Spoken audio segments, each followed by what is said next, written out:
Қайырлы күн, құрметті оқырмандар, менің арнама қош келіпсіздер. Бүгін сіздерге өте дәмді және өте әдемі болып шығатын ерекше самсаның рецептін ұсынамын.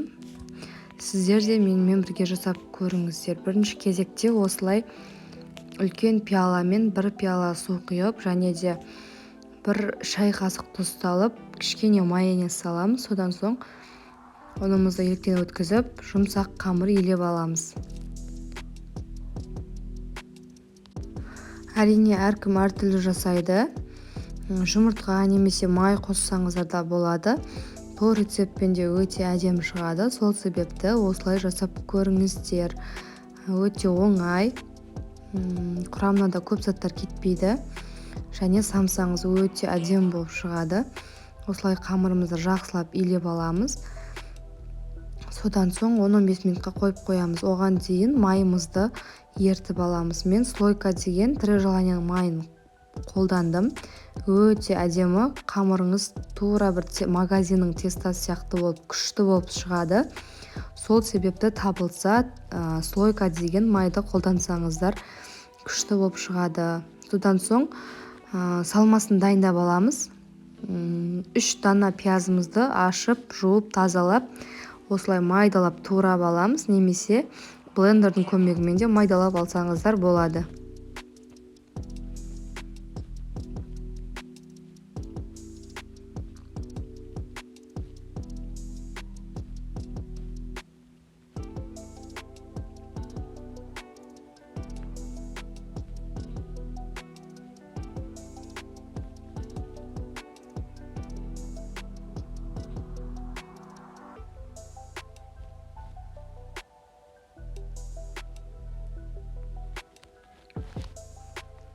Міне осымен пиязымыз дайын. Енді үстіне фаршымызды салып, жақсылап араластырып аламыз.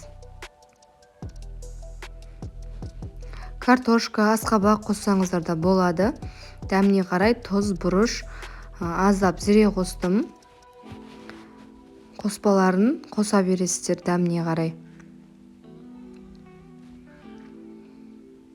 Жақсылап араластырып аламыз.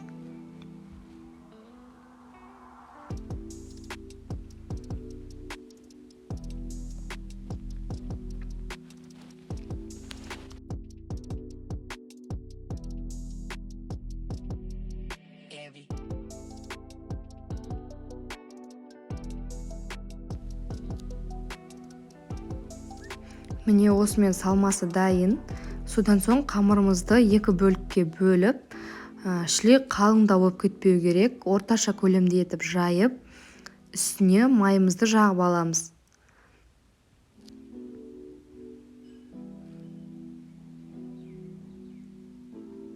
Екі бөлікке бөлінген қамырымызды жайып алып, үстіне қойып бірге орайтын боламыз.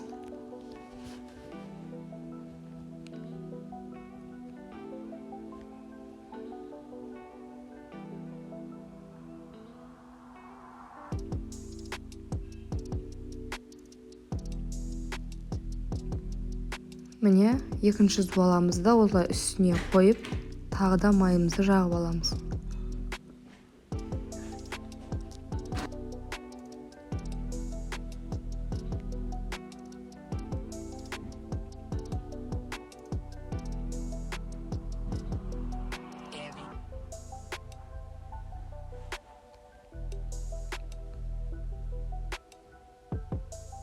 Бұл май тез-тез тоңып қалады, сол себепті тез-тез жағып орау керек. Сонда қамырларыңыз өте әдемі қатпарлы болып шығады.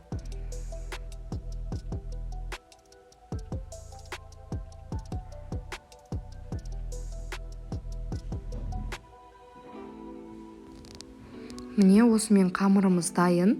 Холодильникке 10-15 минутқа қойып аламыз.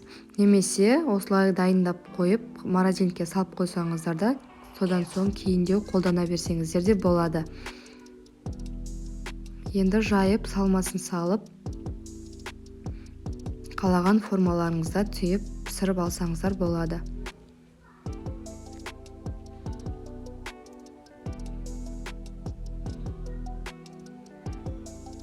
Мен бұл жерде 3-4 формада түйдім.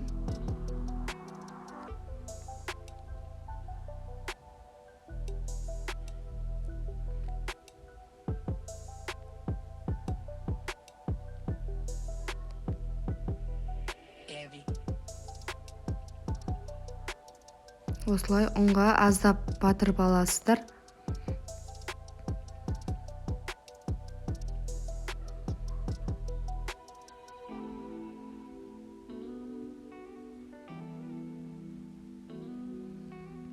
Осылай да өруге болады.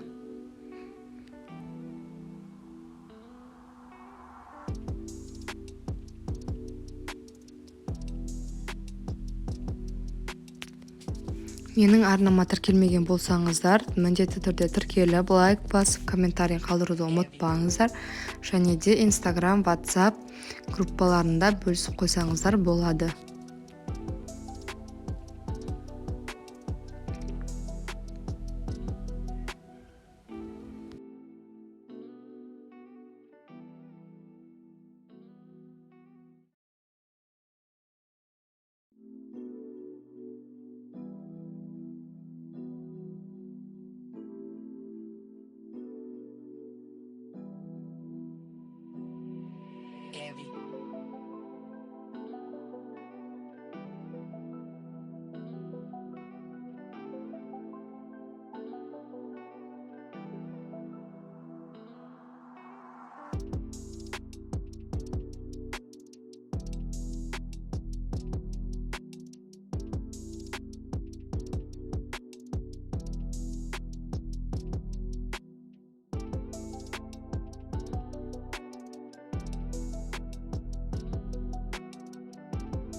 Міне осылай пергамент төсеп, самсамызды барын жайғастырып, бетіне жұмыртқамызды жағып, үстіне мак немесе күнжіт сепсеңіздер де болады. Содан соң міндетті түрде печканы алдын ала қыздырып қойды ұмытпаңыздар. Әркімнің печкасы әрқалай, сондықтан градусын өзіңіз жобалап қойсаңыз болады.